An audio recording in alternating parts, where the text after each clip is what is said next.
Xing es uno de los paleontólogos más importantes de la actualidad. Nació en China y vive en Beijing, donde trabaja en el Instituto de Paleontología de Vertebrados y Paleoantropología. Es la persona que más cantidad de fósiles de dinosaurios ha descubierto y nominado en la historia. Son apenas más de 60 especies, pero seguramente es un número que seguirá en aumento. Revolucionó la paleontología, ya que no solamente ha hecho grandes descubrimientos, sino que además trató de establecer conexiones con el mundo de la embriología y el desarrollo ontogenético. Está generando una nueva concepción acerca de cómo fue la historia de los dinosaurios.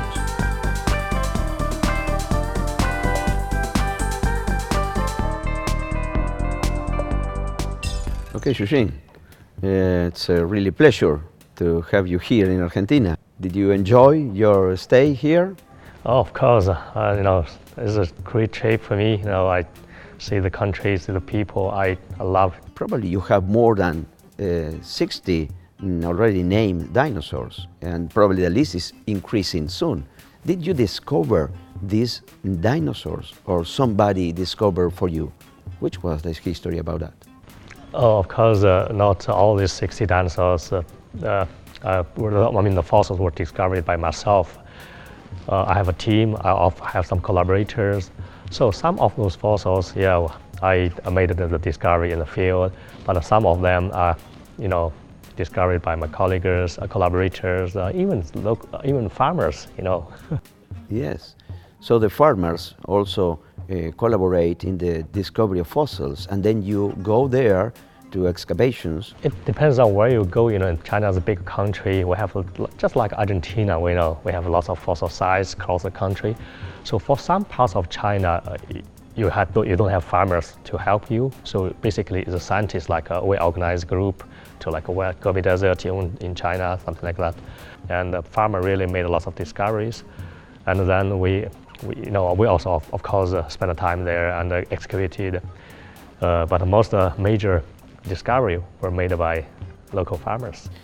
Xing, let me know, how did you begin? How paleontology was interesting for you? Oh, that's a strange story, I will say. I was from a small town in western China. For some reason, I don't know. I remember I never heard of the word dinosaur when I was a kid. So when I was high school, I want to be the physicist. I admire Einstein, so much. But when I got the letter from Peking University saying that you are admitted to paleontology major, I was confused, what's that? And I asked my high school teacher, they want me to study paleontology. I don't know what's paleontology about. And my teacher said, maybe something new. And when it's only after I went to the university, Peking University, I realized, it's a branch of geoscience. It's very old science, has a long history. So to be honest, the first few years I kind of hate that. I still want to do something else. But finally, for some reason, I started my graduate program at my institute, and that's maybe it took 7 years for me to finally to realize, studying dinosaurs is something really interesting. It's more or less after I first touched the fossil, and maybe something happened, I don't know. And I became really into this area, into this field. So now you can tell that dinosaur is part of my life. Among the discoveries you did by yourself, which was the most attractive, the most impressive for you? It's a hard question. I found lots of different species.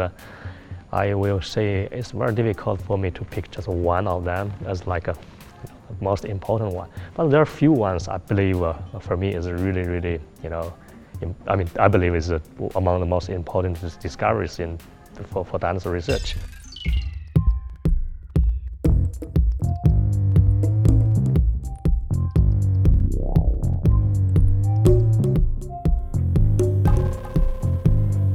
We found some strange dinosaur Like this one, you see why it is strange? Because it has only one finger on the hand. For example, this particular dinosaur, look at how big it is. The neck is 16 meters long. Just the neck, this tiny plant-eating dinosaur. And that one is ancestors of the famous Triceratops. This beautiful creature. You see, here is a big crest, just like a little bit like a rooster. Microraptor, this tiny dinosaur, has 4 wings. It really inspired you how maybe bird flight started. Another species, maybe Anchiornis. So, it's a feathery dinosaur living in about 160 million years ago, earlier than Archaeopteryx, but has beautiful feathers. So that one is also amazing. And a more recent one, you call it, Ichi. So that's a really, really bizarre dinosaur, because we all know that dinosaurs have feathers, and dinosaur have wings like birds. So their wings are major component is flight feathers. But this particular dinosaur has kind of more or less like a bat or pterosaur-like wings. Wow. Totally bizarre. Yes, You just couldn't. Yeah, and also a few other discoveries like the gigantic feathery tyrannosaur.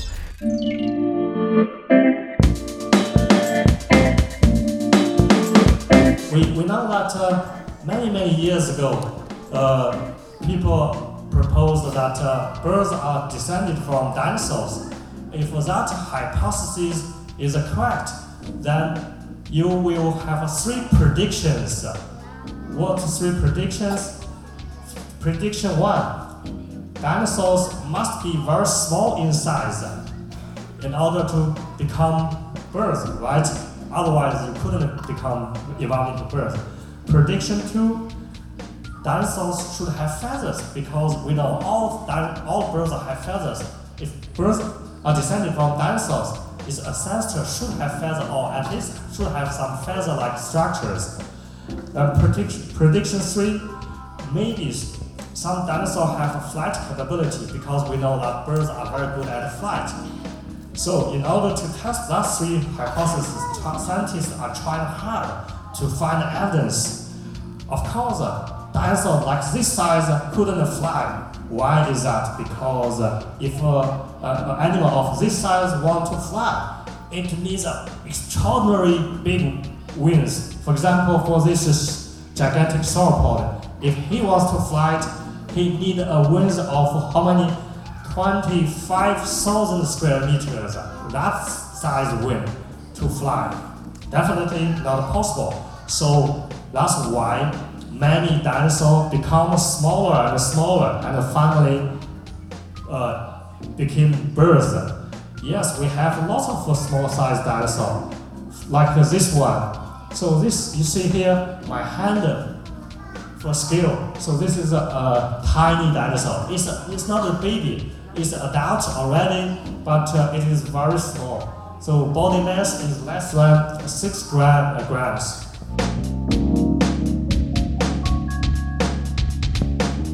The evolution of dinosaurs not only include such huge creatures, herbivores, but also small ones. And these small ones are our point of interest. Dinosaur family is really a big family. There are different species, different body size, and total different appearances. Argentina is the best place, I think, to study this, how dinosaurs get big, or how big dinosaurs can get, that kind of questions. Although in China we also have some gigantic dinosaurs, like in my field work in Western China, we found like some big dinosaur. The neck is about 15-16 meters long, Wow. Just the neck. Yes. So it's impressive. But You mean a sauropod? sauropod dinosaur, that's Wow. the sauropod dinosaurs. But yeah, it's true that these days we are more focusing on small-sized dinosaurs, because some of the small-sized dinosaurs can tell us really about how dinosaurs evolved into birds. Are dinosaurs completely extinct? Oh, in a strict scientific sense, you will say, yeah, no, dinosaurs never extincted.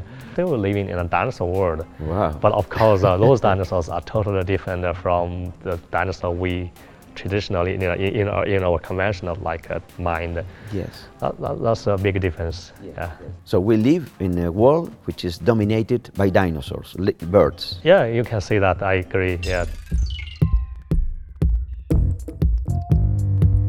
So prediction 2. Some dinosaurs should have feathers. This idea is among paleontologists for a long time, but there's not just fossil evidence. And in 1996, one beautiful fossil was discovered in China. So you can see this is a whole skeleton, and around the skeleton you have some fur-like structure or hair-like structure. So this is the first feathery dinosaur discovery from that site. When we heard about that discovery, we all were excited. We said, okay, people found great stuff there. We also want to go to that site to find fossils. And then we decided to go and to try to find a fossil. Because we go in a rush, we forgot the time. Why? Because you see here, there's a snow, right? And here is the ice. We went in the winter time in northeastern China. It's really horrible. It's not a great time for walking. But in order to find a feathery dinosaur, we said, okay, we can stand it. So you see, here is me, in the red hat. Some of my colleagues really wear very thick clothes. We worked very, very hard, but didn't find many great fossils. So until the last day of the field season, still we got some fossils, but nothing great. So we were very, very disappointed. And then a farmer came to my we stayed in a farmer's house actually. Another farmer came to me and said, okay, I got a lot of fragmentary bones, maybe useful for your research. If you want to take it, I can give you. And then I said, okay, anything, welcome. So we took the fossil back to Beijing. So here is the fossil. You see big pieces, but at the very beginning, we got this fossil. It is in several hundreds of fragments. So finally, we put them together and it became a relatively good fossil. And it turned out to be a new species of a feathery dinosaur. And so this is a reconstruction. So you see some really big sized, close to T-Rex sized dinosaur with feathers. You have lots of small dinosaur with feathers.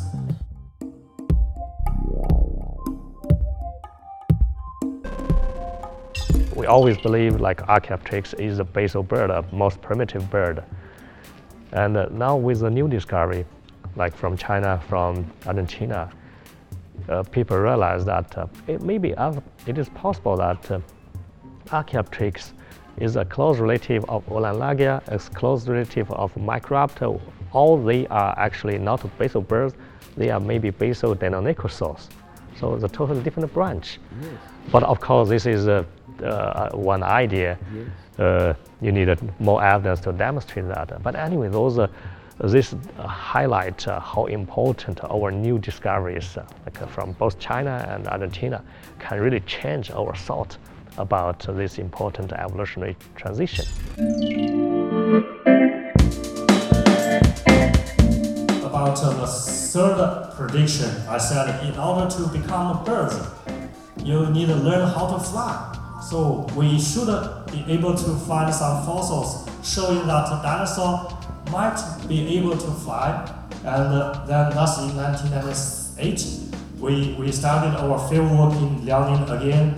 So this year we learned a lesson from previous year because we never want to work in the winter time again. That's just too cold. So this time we went in the summertime. But again, we made a mistake because that's a raining season. We stayed there for 70 days. That very first first half of the field season, nothing great. But again, the last day luck, you always have your luck in the last day. So more or less in the very last few days in the field season, we found a beautiful fossil here. And this is this fossil. So you can see the reconstruction. This is a very interesting dinosaur. Why it is interesting? Because look at its arm. It's different from the dinosaur you see in the museum, right? So in T-Rex or other meat-eating dinosaurs, you always see it's like this, right? But for birds, you know, if you want to fly, you need to flap your arm. And this dinosaur show that some dinosaurs can do something like birds do, like can flap its arm. That's amazing. And later we found even interesting fossil. See this beautiful fossil, also beautiful skeleton, lots of long feathers, not only along the arms, but also along the legs, the foot. So totally unexpected. So we call it a four-winged dinosaur. So it has wings like modern birds with arm, and also wing here on the leg. That's bizarre, that's exciting.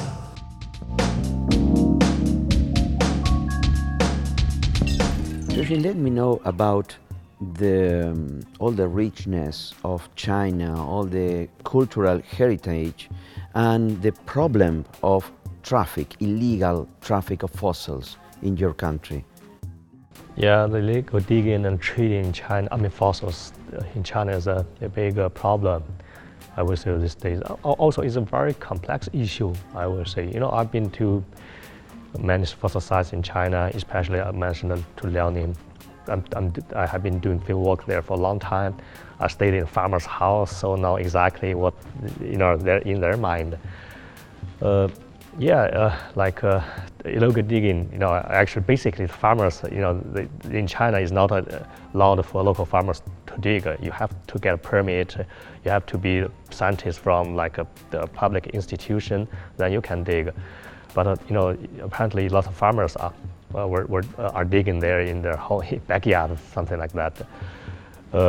And that's good in some way, because without their digging, we will not see some major discoveries like Microraptor, Ankylonis, and many amazing species.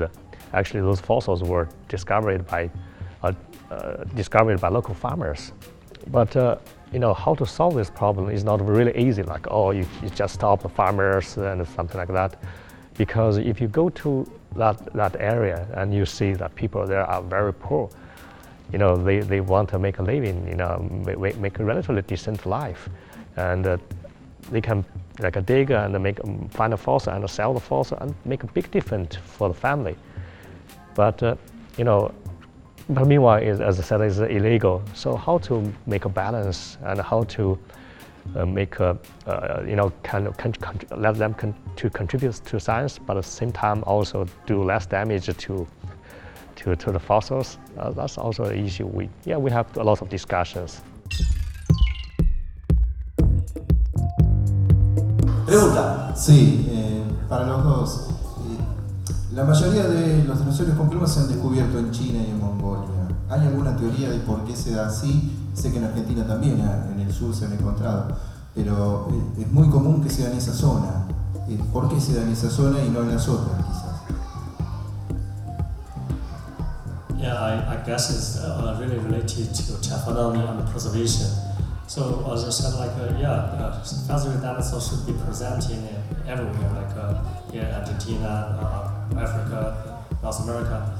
But you know, in northeastern China, there's a unique preservation condition. So we have special rocks. So that's very good for preserving feathery dinosaurs. So in future, maybe if you can find similar rocks here in Argentina, probably you can also have some really beautiful feathery dinosaurs. Quería preguntar si en el día de hoy, digamos, podríamos regenerar algún dinosaurio mediante tejidos fosilizados o algo así.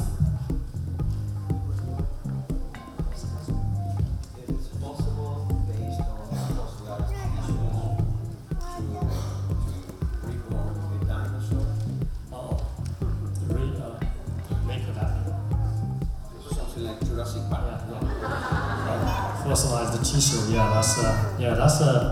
That's something actually.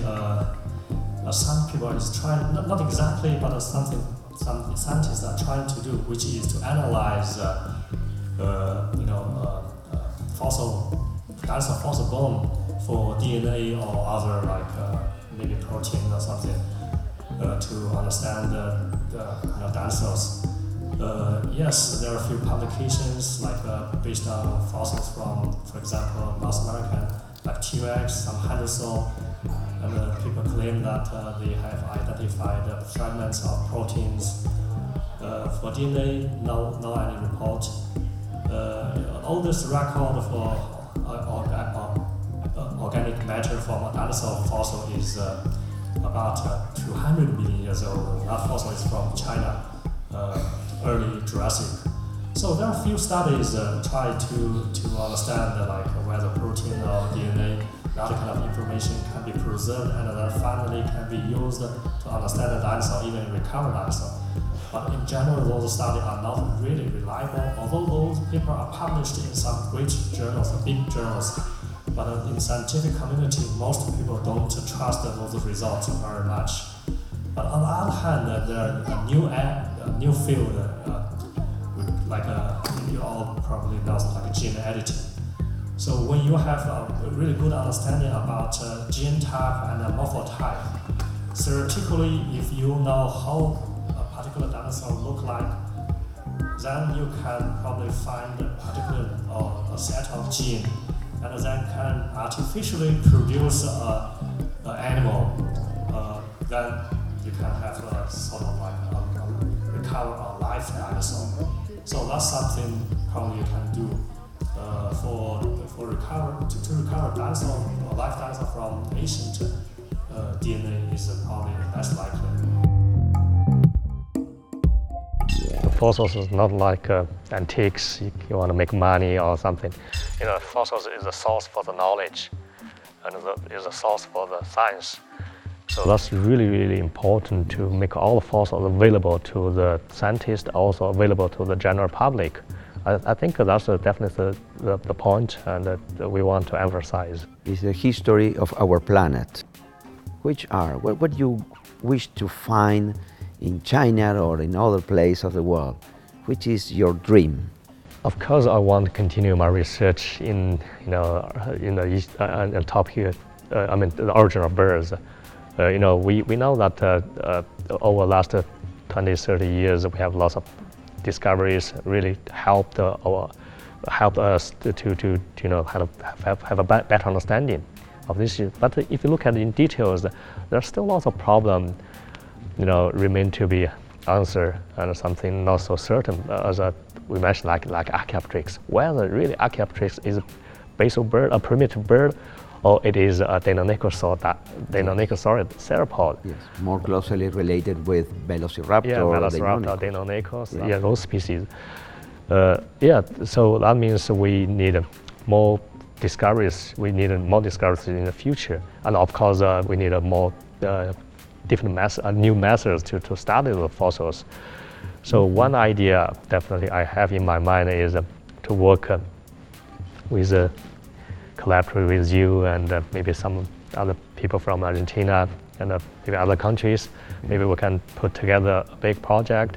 I think it's very important today to put all the data together. Absolutely. And then yes. we can have a better the chance to know the answer. Which is the key to dedicate with passionate dedication to the study? Is enough to go to sit in a computer and think, or not? Let me know. You need to learn lots of new techniques. Yeah, definitely that I will say that's very, very important for the new paleontology. So our new generation, new students need to learn a lot than our generation, because this paleontology is a fossil-based scientific discipline. So fossils are really, really our fundamental, like a very, very basis for our research. Yes. Without fossils, you just couldn't do anything. No matter how smart you are and how you learn lots of different methods, useless. So it's really, really important for the young generations to realize that number one, you need to find beautiful fossils, important fossils, useful fossils, build a basic data set. Yes. And once you have those things, then you can do your next step and you can do good science. Yes. So I always like to tell my students, in China at least, I say, oh yeah, of course important to learn new methods, to learn some techniques, but also important to learn how to find fossils and Yes. to be interested in also to be interested in doing field work. Yes. So that's the most important part. Yes. Xing, thank you so much for your presence in Argentina. We are very proud that we were able to bring here. Oh, thank you for bringing me here, which is a great experience for me. I see lots of the great scientists, lots of many brilliant students, beautiful fossils. I can see we have a really great future for paleontology here in Argentina.